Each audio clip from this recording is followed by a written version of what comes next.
Hello. I'm going to demonstrate a few exercises from the side arm series on the Pilates Reformer, both from the classical and the contemporary work. So I have one blue spring on here. You could go to a yellow or a red depending on how your shoulders are feeling, what your ability looks like. I'm sitting cross-legged. I could also be in a high kneeling position or sit on a box with my legs extended off, so you can find the position that feels the best for you. I'm going to start with my hand that is closest to the posts and the pulleys, and that hand is going to go inside that loop. My other hand's also going to come out. I'm going to do single arm hugs to start. So shoulders go up, back, and down, belly pulls in. I'm going to exhale and connect the fingertips. I'm going to inhale, open, and I only open as wide as my fingertips, lining up right in front of those shoulders. So what you're looking for here is that your spine stays perfectly still, your rib cage stays closed, so there's no popping of those ribs, right? Shoulders stay down. Last one. And then we can do, I call this one hug a moon, right? Or sometimes we call this a high fifth in the classical work. So you're gonna sit up nice and tall. Same idea, it's the same exact ballerina arm shape that we just did for the hugs, but now we're flipping the palms in and the fingertips up. Pull your shoulder blades down your back pockets, take an inhale, and then you're gonna exhale. We're trying not to move our spine here. So the tendency is your spine wants to lean one way, your arm is gonna pull up, try to keep it nice and still. Inhale, open. Exhale, close. This might not be the best one for shoulder clients. You might need a lighter spring. And then we can go into shaving the ear. So this is a classical one. Bring your hand right near that ear. It's just like it sounds. We're gonna shave it right off our head. It gets much heavier, right? So this carriage kind of barely moves for this one. Crown of the head up.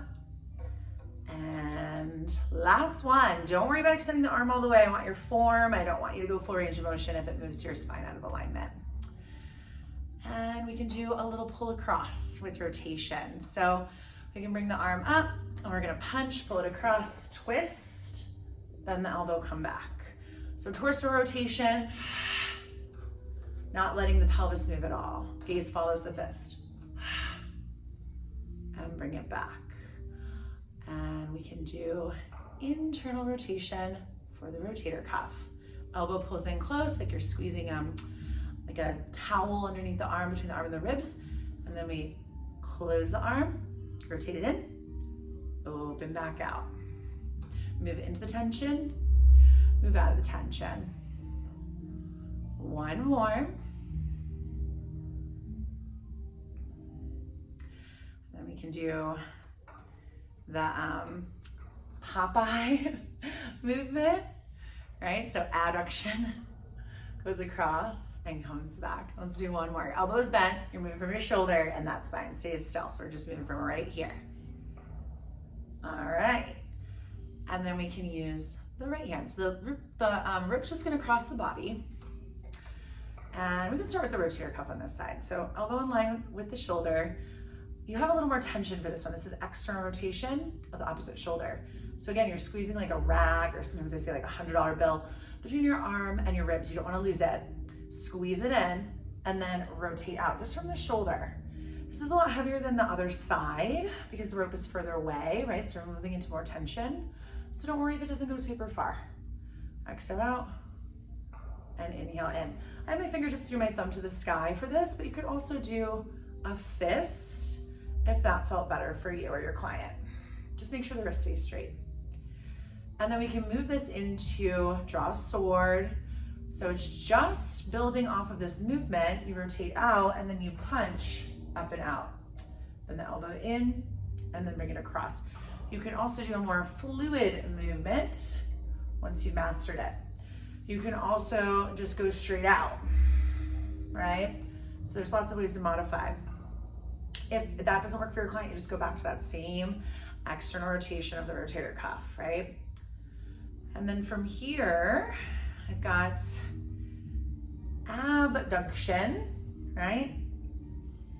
Lifting the arm up and out.